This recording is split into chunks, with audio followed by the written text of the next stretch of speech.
उम्मीद कर रहा हूँ कि ये जो क्रिएटिविटी वाला चैप्टर है उसमें आपको मज़ा आ रहा होगा और पहला जो मेरा यूनिट रहा है क्रिएटिविटी का वो आपको अच्छा लगा होगा। ठीक है, तो अब थोड़ा और आगे चलते हैं और ये क्रिएटिविटी का लास्ट सीरीज है। मतलब ये चैप्टर जो है ना थोड़ा छोटा था। क्रिएटिविटी के साथ में इंडिविजुअल डिफरेंसेस यानी कि व्यक्तिगत विभिन्नताएं, वो भी जो है एक छोटा सा पार्ट ही है जिसको मैं और एक वीडियो में खत्म कर दूंगा। और फिर क्रिएटिविटी और व्यक्तिगत विभिन्नताएं दोनों का जो टेस्ट है एमसीक्यू वाला जो है वो मैं एक साथ कराऊंगा। ठीक है, तो आगे चलते हैं हम लोग अपने क्रिएटिविटी वाले आगे फैक्टर्स में कि उसमें क्या क्या कारक होते हैं। चलो, अब फैक्टर्स मतलब क्या हो गया कि सर ऐसे कौन कौन से कारक है जो हमें क्रिएटिविटी यानी कि रचनात्मकता को बढ़ाने में मदद करती है, या कौन कौन से कारक है जिनसे पता चलता है कि यार उसकी जो क्रिएटिविटी या रचनात्मकता है वो इफेक्ट हुई है। पहला मैंने यहां पर हिंदी वालों के लिए मैं यहां ऊपर में सब लिख दूंगा कि एक्चुअल में क्या होता है। पहला है लर्निंग। ठीक है, लर्निंग का मतलब है सीखना या अधिगम बोल दो। अच्छा, अधिगम सीखना ये कैसे इंपैक्ट करता है हमारे क्रिएटिविटी को, कैसे नहीं करेगा यार। ये डिपेंड करता है ना कि आप बचपन से कौन से तरीके से किसी भी चीज को सीख रहे हो। कई बार ऐसा होता है ना कि हम हर एक चीज को बचपन से इतने जटिल तरीके से सीख रहे होते हैं कि यार हमको ना उस चीज से उतना इफेक्ट पड़ना बंद हो जाता है कि यार ये हर चीज ना बहुत कठिन हो जा रहा है। और इवन कई लोग उसी चीज को इतने आसानी से सीख रहे होते हैं ना कि उनके लिए ऑटोमेटिक इंटरेस्ट डेवलप होने लगता है कि यार हमें ये करना चाहिए, हमें ये करना चाहिए। तो कहीं ना कहीं एक फैक्टर है लर्निंग। यार अगर उस बच्चे को मैं चाहता हूं कि इसकी क्रिएटिविटी अच्छी रहे तो बचपन से उसको जो सीखने का तरीका है वो थोड़ा मैं क्या चाहता हूं बेटर हो। सेकेंड है एक्सपीरियंसेस, बिल्कुल मैटर करेगा यार। उस बच्चे के जो भी अनुभव है, जो भी जीवन के अनुभव है वो मैटर करते हैं कि यार उसके अंदर की क्रिएटिविटी को वो कैसे निकालेगा। अगर बचपन में वो ऐसा कुछ काम करता है कि यार मम्मी देखो मैंने, पापा देखो मैंने एक बढ़िया डायग्राम बनाया, और आप उसको डांट देते हो कि क्या बनाया है, तो हो सकता है ना वो दोबारा उस पेंटिंग के क्षेत्र में जाए ही ना। लेकिन क्या पता बचपन में भले वो खराब पेंटिंग बना रहा हो, लेकिन आपने उसे अनुभव कैसा दिया, बहुत अच्छा अनुभव दिया कि वाह बहुत अच्छा बनाया, तो ऐसा तो कोई नहीं बना सकता। तो क्या पता उसी स्किल्स को और सुधारते हुए उसकी जो क्रिएटिविटी है वो क्या हो जाए, वो बढ़ जाए। ठीक है, थर्ड है पर्सनैलिटी। उसका व्यक्तित्व मैटर करता है कि यार वो अंतर्मुखी है, बहिर्मुखी है, कि यार उसको कैसे लोग पसंद है, कैसे लोगों से व्यवहारिकता है, कैसे लोगों से बातचीत करता है। उसके अनुसार उसकी जो क्रिएटिविटी है वो डिसाइड हो सकती है। लोगों से बातचीत करेंगे, लोगों से पर्सनालिटी वैसा बनाएगा कि यार लोग उसको पसंद कर रहे हैं, तब तो उसका भी अंदर का क्रिएटिविटी जागेगा कि यार लोगों के लिए सही मैं कुछ अच्छा करने की कोशिश करता हूँ। इंटेलिजेंस, मैंने कहा कि यार क्रिएटिव व्यक्ति जो होगा वो इंटेलिजेंट होगा, लेकिन इस बात की गारंटी नहीं जिसकी हाई इंटेलिजेंस है वो क्रिएटिविटी। लेकिन इतना मेरे को अच्छे से पता है कि सर इंटेलिजेंस प्लस क्रिएटिविटी ये जो दोनों है ना ये आपस में जुड़े हुए हैं, एक ही सिक्के के दो पहलू हैं सर। एक साइड में बताया था ब्रेन वाला, यदि आपको हेमिस्फेरिकल जो थ्योरी मेरा याद होगा, वहां पर मैंने कहा था कि यार उसका जो लेफ्ट साइड वाला ब्रेन है वो इंटेलिजेंस से है और उसका जो राइट साइड वाला जो ब्रेन है वो क्रिएटिविटी से। तो कहीं ना कहीं आपस में एक अच्छा इंटररिलेशन है। इंटेलिजेंस हिंदी वालों के लिए यार ये मेरा बुद्धि है।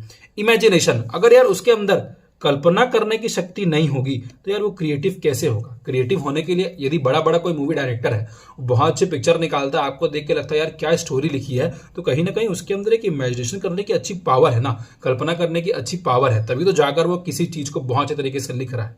उसके बाद है मेरा मोटिवेशन। मोटिवेशन मतलब क्या है, अभिप्रेरणा।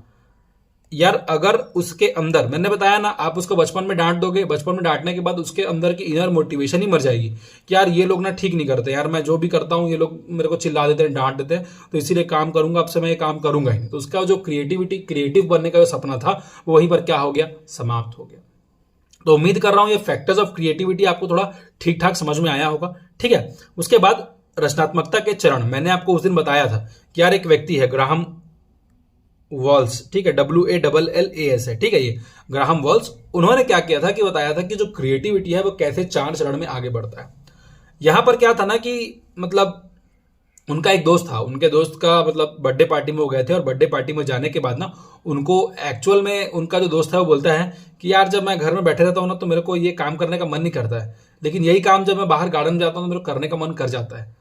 क्यों क्यों, तो उसने पूछा यार ग्राहम वॉलेस ने, ऐसा क्यों यार, कैसा कैसा क्या है, तो बोला कुछ नहीं, बाहर जाता हूं तो वहां का एनवायरनमेंट मेरे को थोड़ा अच्छा लगने लगता है, ऐसा कुछ चीज जो जिसके बारे में बहुत टाइम से मैं सोच रहा हूं ना उसके मेरे को आंसर्स मिलने लगते हैं। कई बार ऐसा होता है ना कि हम लोग बोलते हैं जैसे यार आज ना दिमाग भर गया, पढ़ाई नहीं हो रहा है, तो घर में मम्मी बोलती है जा थोड़ा बाहर घूम के आ जा, दोस्त को बोलते हो ना आप लोग थोड़ा बाहर घूम के आते हैं यार, चाय पी के आते हैं यार, अच्छा नहीं लग रहा है। क्यों करते हो, क्योंकि कहीं ना कहीं आप चाह रहे हो कि थोड़ा सा मेंटल जो आपका बोझ है वो थोड़ा कम हो जाए। तो वैसे ही ग्राहम वॉलेस को उसने बताया, तो उससे थोड़ा सा इंस्पायर होकर ना वो इस स्टार्टिंग के 3 चरण में पहुंचा था।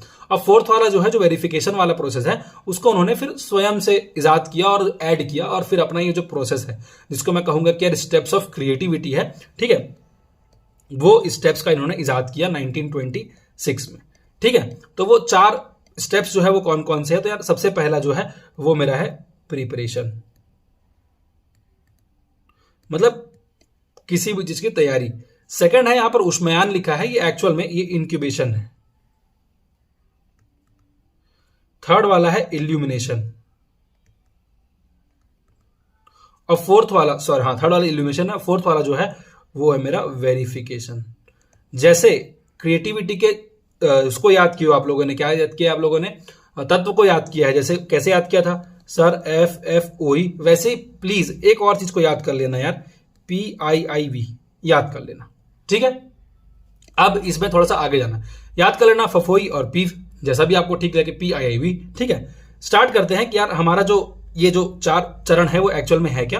पहला प्रिपरेशन है यार। प्रिपरेशन का मतलब आप किसी भी चीज की तैयारी करेंगे। ऐसा नहीं है कि यार कोई क्रिएटिव आइडिया मैं सोच रहा हूं, उस क्रिएटिव आइडिया को डायरेक्ट मैं क्या किया, आया और फटाफट आंसर निकाला, ये देखो एक समाधान आपने दिया था, मैं अलग अलग समाधान खोज कर ले आया। ऐसा नहीं होता यार, आप उसमें मेहनत करोगे, हफ्तों सालों, यहां तक कि कई लोग 10-10 साल तक मेहनत किए। आपको एग्जाम्पल मैं अभी दूंगा एक व्यक्ति का, आर्किमिडीज का प्रिंसिपल, यदि आप लोगों ने सुना होगा तो, ठीक है, उसका एग्जांपल मैं दूंगा ही। फिर सेकंड स्टेज आएगा जो कि इंक्यूबेशन रहेगा, थर्ड स्टेज जो कि इल्यूमिनेशन रहेगा। हर एक में देखो मैंने ना उसका डायग्राम जो है बनाने की कोशिश की है कि एक्चुअल में कैसा, फिर लास्ट में मैंने उसको वेरीफाई भी किया है। और जब ये चारों प्रक्रिया से आप गुजर जाएंगे तभी जाकर मैं कहूंगा कि आपकी जो रचनात्मकता वाली जो प्रक्रिया है वो पूर्ण हुई है। यदि इनमें से कोई एक प्रोसेस भी नहीं हो पाया, अटक गया, तो याद रखना वहां पर ग्राहम वॉल्स के अनुसार आपकी जो क्रिएटिविटी है वो थोड़ी सी मार खा गई, वो थोड़ी सी रह गई। चलते हैं हम लोग पहला जो कि है प्रिपरेशन। बहुत सिंपल है, प्रिपरेशन हम सभी कर रहे हैं, तभी आप इस वीडियो तक पहुंचे हैं, आप तैयारी कर रहे हैं कहीं ना कहीं हॉस्टल वार्डन की। ये अलग बात है कि आपके अंदर वो क्रिएटिविटी वाली चीज नहीं है, लेकिन आप तैयारी कर रहे हैं। तैयारी करने से आप क्या समझ रहे हैं? तैयारी करने से समस्या से संबंधित ज्ञान का अध्ययन और समाधान खोजने का प्रयास आवश्यक है। अब मेरे को पता है कि सर समस्या का अनेक प्रकार का समाधान खोजना एक क्रिएटिविटी है, तो उसके लिए तैयारी करना पड़ेगा ना कि एक्चुअल में जो समस्या है वो क्या है, और एक्चुअल में क्या ये जो समाधान है, ये जो मैं लोग है, जो डेमोग्राफी है, जो पॉपुलेशन है, जनसंख्या है, लोग हैं, क्या उनके लिए एक्चुअल में जो मैं आंसर निकालने वाला वो काम आएगा? ठीक है, तो यार यहां पर अब देखो, अब ऐसा है ना कि आप अचानक से रातों रात किसी चीज में क्रिएटिव हो नहीं सकते। अगर आपके पास कोई समस्या आया है, मान लो आप एक इंजीनियर हो, हालांकि इंजीनियर क्या आजकल सब काम कर ले रहे हैं, क्योंकि मैं खुद एक इंजीनियर हूं, ठीक है। अब मान लो एक इंजीनियर हो और कहीं ना कहीं पता चला कि यार वहां पर ना थोड़ा सा पार्किंग का समस्या है। कहां पर पार्किंग का समस्या है? मान लो जिस कोचिंग में आप पढ़ते हो, हर कोचिंग में बिलासपुर के पार्किंग की समस्या है, वहां पर आप पार्किंग की समस्या है, और आप थोड़े से मान लो अच्छे इंजीनियर हो। अब इंजीनियर क्या होता है ना, उसको ऑर्गेनाइज्ड खुद रहना पसंद नहीं है, लेकिन ऑर्गेनाइज्ड देखना पसंद है। तो कहीं ना वो उस चीज के बारे में सोचेगा यार कि यार अब उसको अगर अच्छा आइडिया नहीं होगा किसका, परमुटेशन एंड कॉम्बिनेशन का, कि किसी भी चीज को मैं कैसे जमा सकता हूं, यदि उसका अच्छा आइडिया नहीं होगा तो वो उस समस्या का समाधान खोज पाएगा? कभी नहीं खोज पाएगा। उसके लिए उसको दिमाग में उसको अच्छा ज्ञान होना चाहिए कि एक्चुअल में कौन सा चीज कैसे कहां पर जाकर फिट होगा, एक्चुअल में वहां पर कितना स्पेस है। तो मतलब यदि उसको अच्छा ज्ञान नहीं होगा, और यदि वो आवश्यकता का अनुभव करना, किसी खोज की आवश्यकता का अनुभव करना, यदि वो यही अनुभव नहीं कर पा रहे हैं, यहाँ पर पार्किंग की समस्या है, तो वो समाधान के बारे में क्या सोचेगा? कभी नहीं सोच सकता, ठीक है। और उसके बाद समस्या का चयन करता है, किसी दूसरे के द्वारा सुझाई गई समस्या पर काम करना आसान नहीं, ठीक है। कारण यह है कि ऐसी समस्या का व्यक्ति की प्रेरणा से कोई संबंध नहीं। हाँ देखो, कोई आके तो उनको बोलेगा ना कि समस्या है, तो उसके बारे में इतना नहीं सोचोगे। वही है ना कि जब तक खुद पे नहीं बीतेगी हम लोग उसके बारे में नहीं सोचेंगे। ये वही है कि यार मोटिवेशन जो है वो हाई तभी रहेगा ना जब वो समस्या से सामना हम स्वयं करेंगे। जहां हमने स्वयं किया उसके बाद समझ में आया कि यार इसका सॉल्यूशन खोजना जरूरी है, फिर आप तुरंत किस में लग जाओगे? आप तैयारी में लग जाओगे, ठीक है। उसके बाद जो सेकंड है मेरा उद्भवन, यानी कि इंक्यूबेशन। अच्छा, अब इंक्यूबेशन वो जो पीरियड है ना, इंक्यूबेशन क्या है कि यार ऐसा होता है ना कि मतलब कोई एक निश्चित गणित का प्रॉब्लम है और आप ठीक ठाक गणित पढ़ने वालों में से हो, अच्छा ठीक ठाक बना लेते हो गणित, एकदम लुल नहीं हो, बढ़िया नूब नहीं हो, अच्छा गणित बना लेते हो। तो कोई क्वेश्चन ऐसे आते हैं ना जो मतलब बहुत सारा ट्रिक लगा लेते हो यार, बहुत सारी अपनी क्रिएटिविटी का यूज कर लेते हो, लेकिन समझ में आता है कि सर ये जो क्वेश्चन है ना इसका आंसर मेरे को आ नहीं रहा है। तो फिर एट द एंड अब क्या करते हो, उसको लेट गो कर देते हो यार कि चल ठीक है यार, ये वाला प्रश्न मेरे से नहीं बन रहा है और इसका आंसर ना मैं नहीं निकाल सकता मैं। लेकिन ऐसा है क्या कि आप उसका समाधान नहीं ढूंढ पा रहे हो, और नहीं ढूंढने के बाद वो कुछ समय के लिए आपने छोड़ दिया है, कुछ समय के लिए आपने छोड़ा है ना। याद रखना कि एक अच्छा गणित बनाने वाला किसी भी सवाल के तह का, जब तक उसका आंसर नहीं मिलेगा, तह तक नहीं जाएगा ना, उस सवाल को वो छोड़ ही नहीं सकता, वरना वो अच्छा मैथ्स बनाने वाला व्यक्ति है ही नहीं। ठीक है, तो वैसे क्या होता है कि अब वो समस्या ना चेतन मन में न रहकर अचेतन मन में चला गया।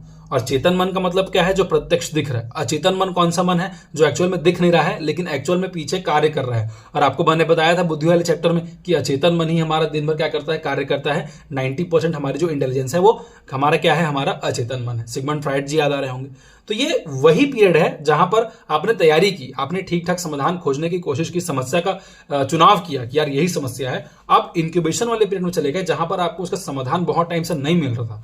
तो आपने क्या किया, आपने उसे अपने अचेतन मन में रख दिया। आप उसके बारे में ना मतलब डायरेक्टली नहीं सोच रहे हो, लेकिन मन में कहीं ना कहीं चल रहा है कि यार उस वाले प्रॉब्लम का सोल्यूशन मुझे निकालना ही निकालना है। अब फिर क्या होता है, थर्ड स्टेप आता है जो इल्यूमिनेशन है, जो रोशनी है। ठीक है, जो मतलब आपने सुना है एक मोमेंट है जिसको बोलते हैं यूरेका मोमेंट। यूरेका मोमेंट, या और बोलते हैं ना कि यार यूरेका यूरेका ऐसे करके, मतलब बच्चे लोग बोलते नहीं है यूरेका यूरेका, मैंने क्या किया, किसी चीज का खोज कर लिया। तो एक कहानी सुनाता हूं, कहानी को थोड़ा सुनिएगा, मजा आएगा आप लोगों को। आर्किमिडीज का प्रिंसिपल था। आर्किमिडीज का प्रिंसिपल, यदि मैं इसका हिंदी में अनुवाद जानता नहीं हूं आर्किमिडीज के प्रिंसिपल को क्या बोलते हैं, उनका बॉयंसी का फोर्स था कि यार यदि एक गिलास पानी है, उस एक गिलास पानी में यदि मैं एक पेन लेता हूं और इस पेन को यदि मैं डाल देता हूं, तो जितना इस पेन का जितना भी मास होगा वो क्या करेगा, उस गिलास से बाहर निकल जाएगा। वही उनकी थ्योरी थी। अब ऐसा है ना कि इस थ्योरी को ना एक्चुअल में ना उनको बताना था लोगों को, कैसे बताऊं कैसे करूं। तो ऐसा हुआ ना कि क्या हुआ कि अब उनके पास था जकूजी। जकूजी मतलब वो जो बड़े बड़े पिक्चर में देखते हैं ना, बड़ा सा व्हाइट कलर का टब होता है जिसमें जाकर नहाते हैं। तो यार वो जकूजी को ना एकदम फुल ऑन भर लिए पूरे पानी को, और एकदम सोचे कि यार मैं अब नहाता हूं करके। और वो क्या किए, फिर नहाने चले गए। और जब नहाते समय जैसे अपने जकूजी में उतरे ना, तो उतरते उतरते ना वो देखे कि उनको पहले से पता था कि मेरे को एक थ्योरी निकालनी है बोयेंसी की, मतलब कि कोई चीज जो है वो कैसे जाती है तो कैसे मास को छोड़ती है, वो थ्योरी निकालना है उनके दिमाग में चल रहा था। लेकिन कैसे करना है, कैसे उसको अप्लाई करना है, समझ में नहीं आ रहा था। अब जैसे ही वो आदमी नहाने गया ना, तो जैसे ही वो अंदर घुसा, देखा यार पानी जो है उसके टब से बाहर निकल रहा है, उसके जकूजी से बाहर निकल रहा है। तब उसको एक्चुअल में समझ आया कि एक्चुअल में जितना मेरा मास है ना, उतना ही अभी पानी जो है बाहर निकला। अब उसका दिमाग में एकदम रोशनी जल गया, एकदम बल्ब जल गया। देखो मैंने यहाँ पर बहुत अच्छा आपके लिए क्रिएटिव होने की कोशिश की है, और बहुत अच्छा देखो मैंने बल्ब लाइट दिखाया, रोशनी दिखाई। अचानक से वो जो समस्या है जिसका समाधान बहुत दिनों से वो खोज रहा था, अब वो इल्यूमिनेशन में चला। अब वो इल्यूमिनेशन, इंक्यूबेशन वाले पीरियड से इल्यूमिनेशन में आ गया। अब उसका क्या होगा, समाधान मिल गया। तो एकदम यूरेका यूरेका, मेरे को सोल्यूशन मिल गया, मेरे को सोल्यूशन मिल गया बोलते बोलते बिना कपड़ा पहने ही भागने लग गया था। और ये सही कहानी है, मजाक झूठ वाली बात नहीं है, कहानी बताने के लिए नहीं है, ये सही कहानी है। उनको भी अचानक से इल्यूमिनेशन हुआ था अपने इस प्रॉब्लम के सोल्यूशन का, और फिर उसके बाद उस पे उन्होंने क्या किया था, वेरिफिकेशन करके फिर उस थ्योरी को निकाला था जिसे हम प्रिंसिपल ऑफ बुएंसी बोलते हैं। ठीक है, फ्लोटिंग बुएंसी बोलते हैं। तो यार ये जो है इस अवस्था को रोशनी कहा जाता है। अक्सर रोशनी ऐसी समस्या में आती है जब व्यक्ति किसी अन्य काम में लगा होता है, आप उसके बारे में चेतन मन से नहीं सोच रहे थे। ठीक है, वो तो नहाने जा रहा था, ठीक है, जिसका समस्या से कोई लेना देना नहीं है, जैसे टहलना, कुछ और नियमित करना, बिस्तर पर लेटना। कई बार ऐसा होता है ना कि आपके साथ भी ऐसा होता है, एग्जामिनेशन हॉल में क्वेश्चन का आंसर याद ही नहीं आ रहा है, जिस क्षण आप एग्जामिनेशन हॉल से बाहर निकले, एक प्लेट समोसा का ऑर्डर दिया, तुरंत आंसर याद आ गया। वही क्या है, वही इल्यूमिनेशन है, वही रोशनी है। लास्ट है मेरा प्रमाणीकरण, वेरिफिकेशन। इन 3 प्रोसेस में गुजर गए, आपको उस समस्या का समाधान भी मिल गया, आप इंक्यूबेशन वाले पीरियड से बाहर आ गए, आपको रोशनी, आपको इल्यूमिनेशन मिल गई। यार जरूरी है ना कि आप उस चीज का क्या करें, सत्यापन करें। यदि आप उसका प्रमाणीकरण, वेरिफिकेशन नहीं करेंगे, रियल लाइफ में अप्लाई नहीं करेंगे, अब जब उसको आर्किमिडीज को वो सिद्धांत मिला होगा, तो उसके बाद वो बहुत सारी जगह में एक्सपेरिमेंट किया होगा ना, सत्यापन किया होगा, अरे हाँ ये हर एक सार्वभौमिक है, यूनिवर्सल है, हर एक जगह पर, सही जगह पर, सब जगह क्या कर रहा है, काम कर रहा है। ठीक है, जब तक कि सत्यापन नहीं होगा, हम उसकी क्या करेंगे, कमियों को नहीं जानेंगे, फिर कमियों पर क्या करेंगे, दूर करने की कोशिश करेंगे, और लास्ट में हमारा जो क्रिएटिविटी का जो प्रोसेस है वो कंप्लीट हो जाएगा। तो मैं उम्मीद कर रहा हूं ना कि ये जो ग्राहम वॉलेस का जो ये थ्योरी है यार, ये जो मेरा प्रोसेस है कि यार इसके कौन कौन से फैक्टर्स होंगे, कौन कौन से चरण होंगे, वो आपको समझ में आया होगा। अब एक थ्योरी पर चलता हूं जो कि है मेरा क्रिएटिविटी और बुद्धि से संबंधित जो है, लेकिन क्वेश्चन जो है यहां से आए हुए हैं, इसीलिए मैं आपको बता रहा हूं। ठीक है, मैं बेफालतू का पीडीएफ में एक भी कंटेंट नहीं डाला हूं जिससे क्वेश्चन नहीं आए हुए हैं। मैं केवल और केवल सटीक 10 में से 8-9 बनाने का एकदम सटीक इलाज आपके लिए लेके आया हूं, और मैं उम्मीद कर रहा हूं कि यदि इतना ही पढ़ लोगे ना तो 10 में से 8-9 गारंटी बनेगा। ठीक है। कन्वर्जेंट थिंकिंग यानी कि अभिसारी चिंतन। कन्वर्जेंट थिंकिंग, देखो ये एक बल्ब है, बल्ब का मतलब उसके अंदर समस्या का समाधान है। देखो वो अंदर की ओर जा रहा है, हर एक जो डायरेक्शन मैंने बनाया है ना वो अंदर की ओर जा रहा है। क्यों? क्योंकि ये क्या बोलता है, एकांगी। एकांगी का मतलब क्या है कि यार यहां पर किसी भी निश्चित प्रकार के समाधान को खोजने की कोशिश की जाती है। सर थोड़ा एग्जांपल दीजिए, नहीं समझ में आ रहा है कन्वर्जेंट थिंकिंग क्या है। कन्वर्स करने का मतलब होता है सिकुड़ना। ठीक है, सिकुड़ना होता है। तो यार आपके पास एमसीक्यू, व्यापम में एमसीक्यू आएगा, आपके पास 4 ऑप्शन रहेंगे। उस 4 ऑप्शन में से आपको खोजना है कि जो सही वाला ऑप्शन है वो मेरा कौन सा है, खोजना है। तो ये कौन सा हो गया, ये कन्वर्जेंट थिंकिंग हो गया कि आपको एक आंसर की ओर पहुंचना है। कैसे? आपको 4 ऑप्शंस दिए हैं, उस 4 ऑप्शन के थ्रू आपको वहां आंसर की ओर पहुंचना है। तो यही मेरा अभिसारी चिंतन है, जहां पर मैं किसी निश्चित एक समाधान की ओर बात कर रहा हूं। क्या निश्चित एक समाधान को ही मैं सृजनात्मकता या रचनात्मकता कहता हूं? बिल्कुल नहीं कहता हूं। मैं तो उस निश्चित समस्या के बहुत अलग अलग प्रकार के जब समाधान मिलते हैं तब उसे रचनात्मकता यानी क्रिएटिविटी कहता हूं। मतलब यानी कि यहां पर जो मेरा डाइवर्जेंट थिंकिंग है, यहां पर जो मेरा अभिसारी चिंतन है, जो एक्चुअल में बोलता है कि यार एक समस्या है, उसका बहुत सारा क्या कर, समाधान को खोज। तब जाकर मुझे समझ में आया कि सर अच्छा, मेरा जो डाइवर्जेंट थिंकिंग वाला पार्ट है वो क्रिएटिविटी, वो मेरा किससे जुड़ा हुआ है, वो मेरा रचनात्मकता से जुड़ा हुआ है। यहां पर देखो व्यवस्था का भिन्न भिन्न रूपों से चिंतन करता है, बहुत अलग अलग प्रकार से। जैसे सीजीपीएससी का ऐसे वाला पार्ट है। निबंध में आपको मैं दे दिया कि भैया लिख दो, किस पे लिख दो, महिला सशक्तिकरण पर लिख दो, वुमन इंपावरमेंट पर लिख दो। तब आप उसके ऊपर फिर बहुत सारा अलग अलग थिंकिंग करेंगे ना कि यार पहले महिला के कौन से प्रोस्पेक्टिव को दिखाऊं, मैं पहले ऐसे में कौन से प्रोस्पेक्टिव को दिखाऊं कि वो लोगों ने कैसे कौन से फील्ड में अच्छा किया, क्योंकि वो तो हर फील्ड में अच्छा कर रही है। तो कहीं ना कहीं आपका सोच का दायरा जो है वो हर ओर जा रहा है ना। तो ये आपको किसी निश्चित जगह पर जाने के लिए तो नहीं बोल रहा है, इसके लिए आपको डाइवर्जेंट थिंकिंग करना पड़ रहा है, आपको बहुत सारे अलग अलग आयाम को देखना पड़ रहा है। तो ये आपका क्या हो गया, ये आपका अभिसारी चिंतन हो गया, ये डाइवर्जेंट थिंकिंग हो गया। और यही डाइवर्जेंट थिंकिंग ही रचनात्मकता यानी कि क्रिएटिविटी से जुड़ा हुआ है। ठीक है। उसके बाद है ब्रेन स्टॉर्मिंग। अच्छा, ये ब्रेन स्टॉर्मिंग क्या होता है, मस्तिष्क उद्वेलन क्या होता है? एक बहुत अच्छे मेरे साइंटिस्ट है, साइंटिस्ट का नाम है ऑसबॉर्न। ठीक है। ये क्वेश्चन जो है ना ये पूछते हैं कि यार ठीक है, Alex Frankie Osborne, Ausubel Osborne, ऐसे पूछते हैं कि यार ये कौन है। तो यार ऑसबॉर्न का ना एक रचना है अप्लाइड इमेजिनेशन। अप्लाइड इमेजिनेशन, समझ रहे हो? अप्लाइड का मतलब किसी भी चीज का व्यवहारिक रूप, और इमेजिनेशन का मतलब उसके जो कल्पना करने की जो शक्ति है। अब आपको समझाता हूं कि ये जो लिखा है उसको आराम से पढ़ना। मैं समझाता हूं ब्रेन स्टॉर्मिंग क्या होता है। आपको मैं एक निश्चित समस्या के साथ आपको छोड़ देता हूं 15-20 मिनट के लिए कि यार तू इसके बारे में ना कुछ समाधान खोज। यार मेरा जो चैनल है ना वो ग्रो नहीं कर रहा है, मैं आपको छोड़ दूंगा 20 मिनट के लिए। ठीक है, कि यार मेरा चैनल ना ग्रो नहीं कर रहा है यार, और आप उसके बारे में फिर गहन चिंतन करोगे कि सर आपका ना कंटेंट में ना सर यहाँ पर थोड़ा दिक्कत है। फिर अब देखो यहां पर ब्रेन स्टॉर्मिंग तभी हो पाएगा जब आपको एक्चुअल में वहां पर कुछ समस्या जो है वो दिख रही होगी। ब्रेन स्टॉर्मिंग का मतलब यह है कि आप हर एक चीज में, अब जैसे आप बोलोगे कि सर आपका कंटेंट अच्छा नहीं, मैं बोलूंगा क्यों अच्छा नहीं कंटेंट, मैं तो अच्छा कंटेंट दे रहा हूं, मैं तो मेहनत कर रहा हूं।